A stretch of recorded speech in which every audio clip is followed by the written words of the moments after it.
the room. Make some noise, please. And welcome to the stage, the one and only David O'Dwyer!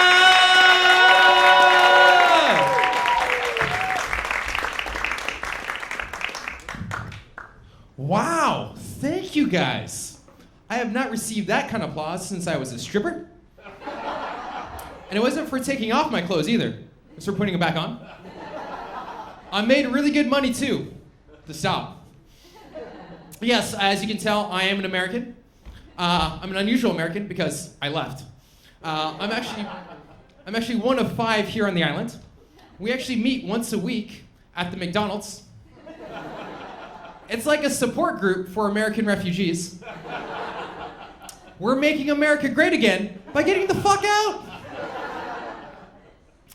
But I do like to keep up with all my favorite reality TV shows back home, American politics. I'll take that little chuckle there. So Donald Trump, oh yeah, here we go, Donald Trump. So Donald Trump has started a space force, you know, because of the aliens. They're all illegal. Also, I'm not sure if you heard this as well. So the US government is actually going to be closing down all the embassies and consulates all over the world, and they're going to outsource them to McDonald's. It has a better PR program now, so. Also, Donald Trump tweeted that he wants to rename and rebrand the United States.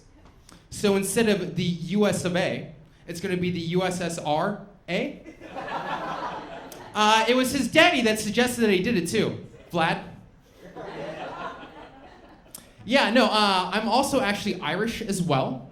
Last name O'Dwyer. It was actually really easy for me to get my Irish citizenship. All it took was my grandfather's birth certificate, 6 potatoes, and 2 pints of Guinness.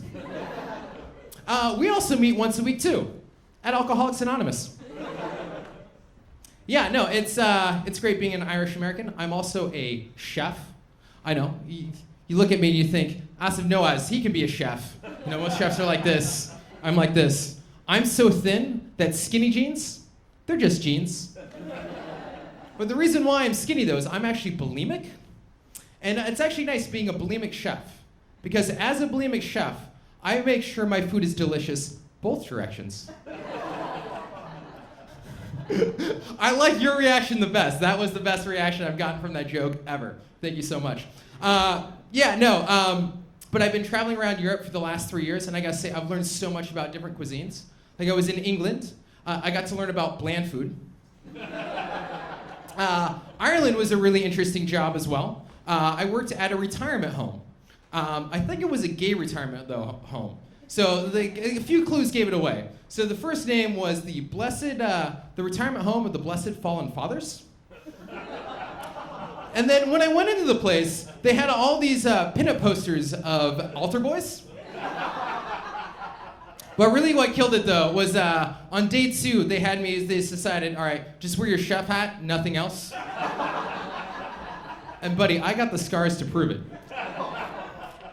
But I do love living in Malta. It's fantastic. I like my street too. I love how the buildings here all have names. Like my street, we have Superior House, and then across the way is Adequate Flats. And then my house, Shithole Manor. I live with 4 Italian guys. Any Italians in the house? No, I like how everyone just, like the one guy went really quiet. So, I live with 4 Italians, and they seem to be allergic to clothes. I like your reaction too, because they love their fucking Speedos. Always in Speedos.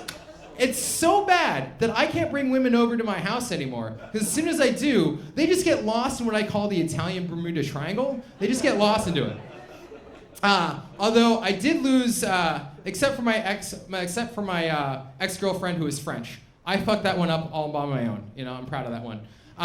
She used to complain to me all the time that I was always that I never learned a second language. Because as an American, I'm so American that when I go to a foreign country that doesn't speak English, I just speak loudly and slowly.